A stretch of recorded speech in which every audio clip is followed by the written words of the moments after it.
दोस्तों, अगर आपके पोर्टफोलियो में भी पीएसयू बैंकों के शेयर्स हैं, तो आज का दिन आपके लिए बहुत बड़ा होने वाला है। आरबीआई ने मंडे शाम को एक्सपेक्टेड क्रेडिट लॉस यानी ईसीएल फ्रेमवर्क की फाइनल गाइडलाइंस जारी कर दी हैं, जिसका सीधा असर एसबीआई, पीएनबी और कैनरा बैंक जैसे पीएसयू बैंक्स पर पड़ने वाला है। अब तक बैंक्स प्रोविजन करते थे जब कोई लोन डूब जाता था, लेकिन अब नया नियम ये है कि बैंक्स को आने वाले खतरे का अनुमान लगाकर पहले से ही पैसा अलग रखना होगा।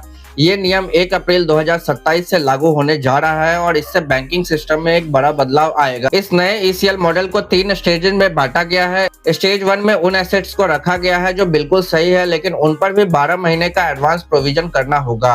स्टेज 2 में वो लोन्स आएंगे जहां रिस्क बढ़ रहा है और स्टेज 3 का मतलब है कि वो लोन्स जो एनपीए बन चुके हैं। सबसे हैरानी की बात यह है कि अगर किसी बोरोवर ने एक भी लोन अकाउंट एनपीए होता है तो बैंक को उसके बाकी सारे लोन्स को भी एनपीए मानना होगा।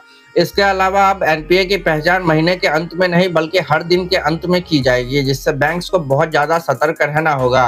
अब सवाल यह है कि पीएसयू बैंक्स पर ही इतना ध्यान क्यों है? तो मैक्वेरी जैसी बड़ी ब्रोकरेज फर्म का मानना है कि इस नए नियम से सरकारी बैंकों की नेटवर्थ 5 से 10% तक गिर सकती है।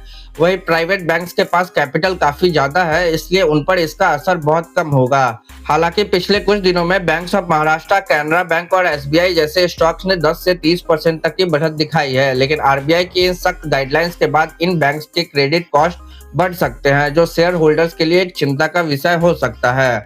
तो दोस्तों, क्या आपको लगता है कि ये नया नियम सरकारी बैंकों की रफ्तार को रोक देगा या ये बैंकिंग सिस्टम को पहले से ज्यादा सुरक्षित बनाएगा?